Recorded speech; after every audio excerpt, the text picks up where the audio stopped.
Hello mga ka-DIY, welcome back sa YouTube channel natin. Meron tayong gagawin ngayon mga ka-DIY, meron lang akong i-share sa inyo. Meron dinala dito sa atin, Samsung 32 inches. Ang problema nito ay screen. Minsan daw ay nag-fine line siya, may mga lines. Ito yung sample niya. Kung napapansin nyo, dito sa bandang ibaba is okay. Pagdating dito is, yan may mga lines yun, fine lines. Yan. Nandito. Kung ilipat natin ang channel, subukan natin ilipat. Yan, okay, kitang-kita o silalim mo. Yan, sa ilalim. So, channel natin. Yan, nakikita nyo? Yan o. Yan. Okay, so lipat natin. Yan. Kita ito? Ito yung normal sa ilalim. Yung sa itaas, yun hindi normal, pa itaas yan. Kahit sa channel natin pindutin, yan o. Yan. Okay, may maraming guhit, yan o. Kitang-kita sa screen. Yan. Yan. Okay? So, yan ang isi-share ko sa inyo mga ka-DIY kasi kapag panooran nila, pangit daw minsan yung kulay. Minsan lumalabas talaga na puro lines lang. At saka, yung ilalim lang daw yung normal ito. Kitang-kita nyo naman. Yung ilalim, yun ang normal. Yung bandang itaas papunta rito, yan ang hindi normal. So, kapag ganito mga ka-DIY, may problema ito sa ating side cop o side COF pagka ganito. Tama ito kasi LCD yung tama nito. LCD problem. So, yan ang share ko sa inyo. Malamang yan ay may problema sa side COF natin dito. Sa side cop niya. Side cop or titingnan natin mamaya baka cleaning lang. Minsan kasi marumi yung ano niya, LBDS. So, try natin try natin na buksan muna tapos i-share ko na lang sa inyo kung paano natin gawin. Okay? Tara. Okay, tanggalin ko muna sa sasakan dito. Yan, tanggalin muna natin. Tapos buksan na lang natin to.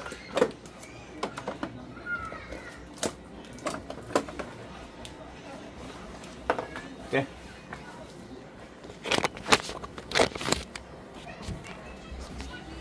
Yung model number mga ka-DIY ito. Yan, UA32F4105AR. Yan ang model number. Isa siyang UA32. Ito siya 32 inches. So, yan lang mga ka-DIY. So, hindi pa siya smart. So, ang gagawin natin is tatanggalin muna, mag-remove muna tayo lahat ng mga screw dito sa likuran, sa back cover niya para mabuksan natin yung yung back cover. Okay, tara.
Tabi lang muna natin yung mga screw dito.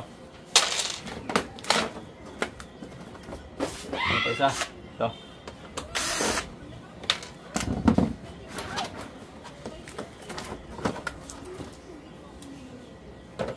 Okay. Tanggalin natin yung power button natin.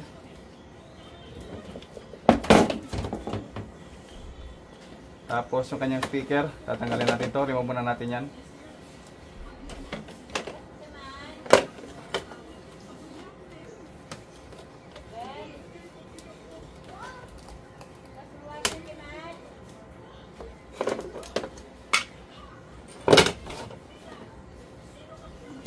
Okay mga ka-DIY, balay yung pinakaitaas ng ating TV. Ang kanyang power supply. Ito naman kanyang main board to top board natin. Bali dito mga ka-DIY yung kanyang CKB. Ayan yung ating mga CKB is nandyan. Yan o. Tayo kita nyo. Yan. CKB natin. signal. Yung right at saka yung left. Ito naman yung sa left. Yan. Sa left side natin. Okay, ang gagawin natin ngayon, check muna natin yung kanyang ano. Ito yung side cup niya. Tingnan natin, buksan muna natin yan. Lagyan muna natin ng ano, ng mag-check muna tayo ng voltahe doon sa side cup. Baka side cup ang problema nun. Pwede din kasi yung mangyari sa ating CKB. Pwede sa side cup natin o side COF. Ang gagawin natin, unahin muna natin yung pinaka side COF nito. Tingnan natin kung meron. Pag walang side COF o side cup, magkakating tayo dito. Yun ang gagawin natin, yung right natin at saka left na CKB, kakat na lang natin yun. Titingnan natin kung saan siya lang mag-normal. Okay, so tara. Buksan ko lang muna. Tatanggalin natin yung LCD niya. Okay, lagyan muna natin ng base. Magnetic natin. Mag-remove tayo ng screen ngayon. Ito.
So ayan mga kadeway, kung napapansin nyo, wala siyang side COF o side cup dito.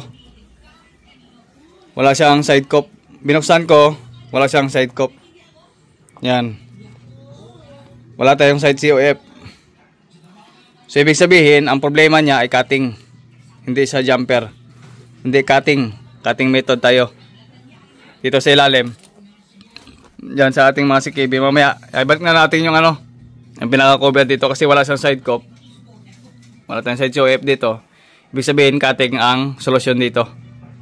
Okay, so hanapin na natin yung CKB nito. Titingnan natin kung baka makuha natin doon. Tara. Okay mga ka-DIY, dito na tayo sa part ng CKB natin. Yan. So ito, kiskisan muna natin yung ano, yung mga lines. Yan. Yan. So dito tayo trace tayo kasi dito yung part ng CKB niyan dito. Yan o, CKB 2, CKB B1. Yan, titingnan natin kung saan dito. Gamit tayo mamaya ng ng scope natin. Okay. Kiss muna tayo dito.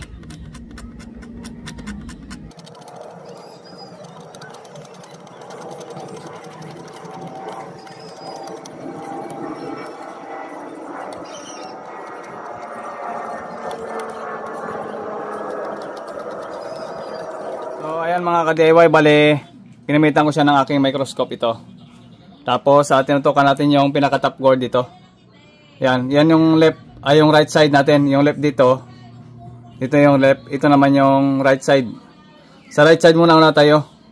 Sa right side muna, bale gumamit ako ng oscilloscope. Yan o, scope ko. Ito yung timpla na aking oscilloscope yan.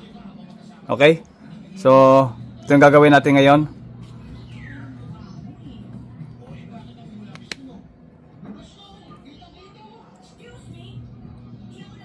Yan, bali hanapin natin yung CKB kung saan banda, kasi makikita ng ating oscilloscope yung CKB lines natin. Ang gagawin natin is ipa-plug in natin yan. Saksak muna natin yung ating unit para magkaroon ng power. Yan, para alam nyo rin kung paano hanapin ang CKB kahit wala kayong tester, basta meron kayong oscilloscope, makikita nyo yung CKB. Ngayon, pa-power on natin tong TV. Ito, pa-power on natin yan. Okay, saksak ko lang. Okay, so makikita natin sa form wave yan. Tingnan natin kung magbukas na. Yun, nagbukas na yung backlight. Ibig sabihin, nag-on na yung unit. Titingnan natin yung CKB. Tingnan nyo doon sa monitor. Yun o. Yan, dito sa una, ito yata yung CKB. Ito. Ayan, yan yung CKB. Malalaman yung CKB dahil sa waveform niya. Yan o. Yan. Yung unang pin, yan ang CKB lines. Yan, pwede natin taasan. Yan, CKB. Yan, yan ang waveform ng CKB. Tapos ito naman sa kabila, ito. Yan, waveform din yan ng CKB oh. Yan. Tapos ito naman yung isa. Ito. Yan, waveform ng CKB yan. Yung CKB1 natin at saka CKB1 at CKB2, CKB2. Bali dalawang ano magpares. Yan. Okay, yung apat na yan, yan yung CKB. Itong sa kabila, itong isa. Ito. So hindi na yan CKB oh. Yan. Ito lang, yung may waveform na yon na ano.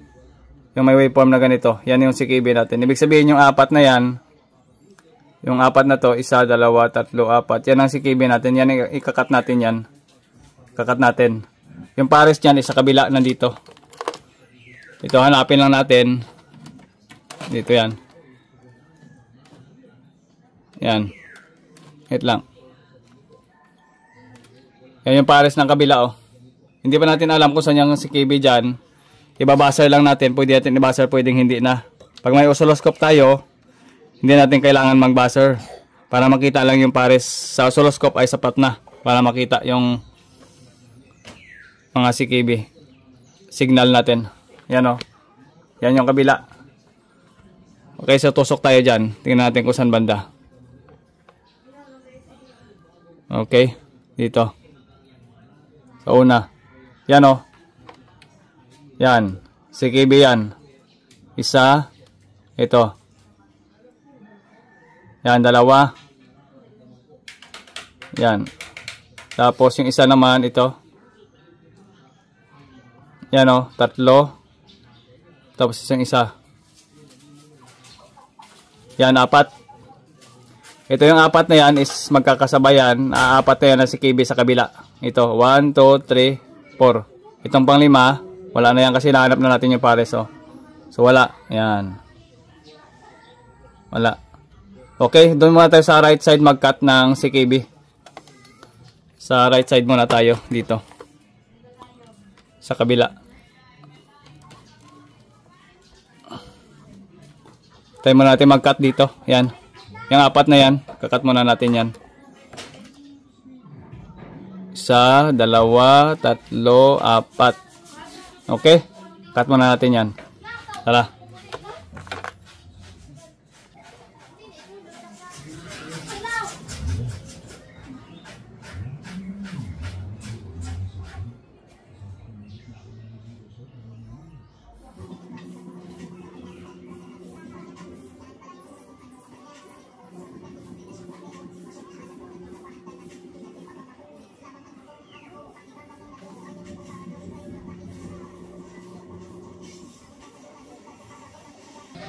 Ibabasa na lang natin yan kung may connection pa. Yan, nakata natin. Yan. Magbasa na lang tayo, tingnan natin kung may buzzer. Kung connected pa sila o hindi na. Yan, ito.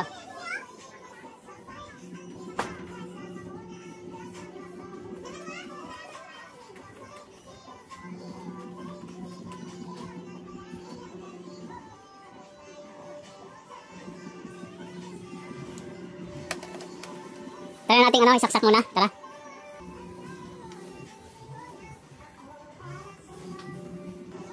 Okay, saksak natin mga ka-DIY dito. Lagyan ulit natin. Yan, tapos power on natin. Tingnan natin yung ano, ilalim. Yan. Nagkaroon siya ng guhit. Yan o. Nag-normal yung screen. Ang problema naman sa guhit. Yan. Nagkaroon siya ng guhit. Okay, balik natin yung iba. Kasi nagkaroon siya ng guhit o. Yan, nag-normal yung screen pero yung guhit niya hindi. Meron siyang guhit. Balik natin yung iba. So, ayan na mga ka-DIY no. Bali, kinating na natin kanina. Tapos, ito yan para nag-normal siya. Kinating ko ito mga ka-DIY oh. Yan oh. Napansin nyo. Yan, gumalaw. Bale, tutukan ko siya dito. Ituturo ko na lang. Yan, bandang kanan. Ito yung kaliwa. Yung kaliwa hindi ako nag-cut dyan kasi wala tayong problema. Dito naman talaga sa sa kanan talaga may problem. So, nagbaka sakali tayo. So, dito nga talaga. Yan, tuturo ko sa inyo. Yan, bale ito lang yung kinat ko. Yung 4, 1, 2, 3, 4. Bale, ito yung binalik ko. Tapos binalik ko rin isa. Kasi hindi nagno-normal kapag kinating ko yung iba, nagkakaroon ng mga guhit-guhit sa screen. So, ito binalik ko, yung una, yung pangalawa, yung pangatlo yung nakat na hindi ko binalik. Yan yung hindi ko lang binalik, yung pangatlo. Yung 4 binalik ko. So ngayon mga ka-DIY, testing muna natin na i-plug in muna natin. Try muna natin na paganahin siya. Yan. 10 is, saksak muna natin dito. Yan. Okay, so plug in natin dito. Yan. So tingnan na natin mga ka-DIY yung screen. So nilagyan ko siya ng cable. Bale, tingnan natin yung screen. Yan, nag-normal lang yung screen mga ka-DIY pero meron pa rin siyang guhit dito. At least nawala yung buong yung parang stripes dito sa LCD. Yan, malinaw na siya. Kasi kanina pangit yung screen niya. Pero meron pa rin natira dito konti yan Yan, pero okay na yan. So hindi na talaga matanggal. Pero at least malinaw naman siya. Yan kitang-kita nyo naman na malinaw pa siya. Kasi kanina is pangit talaga yung kanyang screen. Yan, malinaw Yan. Meron na talagang lumabas kasi yan ay short na LCD at yung mga ganito. Short na yung LCD. Hindi na matanggal. At least pwede pa naman siya ang gamitin. Yan Yan, yung mga stripe lang yung okay lang yan. At least magamit. Yan. So yun lang mga ka-DIY, yung ginawa natin. Hanggang dito lamang mga ka-DIY yung ating video at maraming salamat sa inyong panonood. So ibabad muna natin at least 30 minutes yung ating nirepair na TV dahil siya ay nadaan sa isang cutting sa ating mga CKB, baka mag-blackout. So subukan mo nating ibabad ng ganito. So hanggang dito lamang mga ka-DIY. Paalam!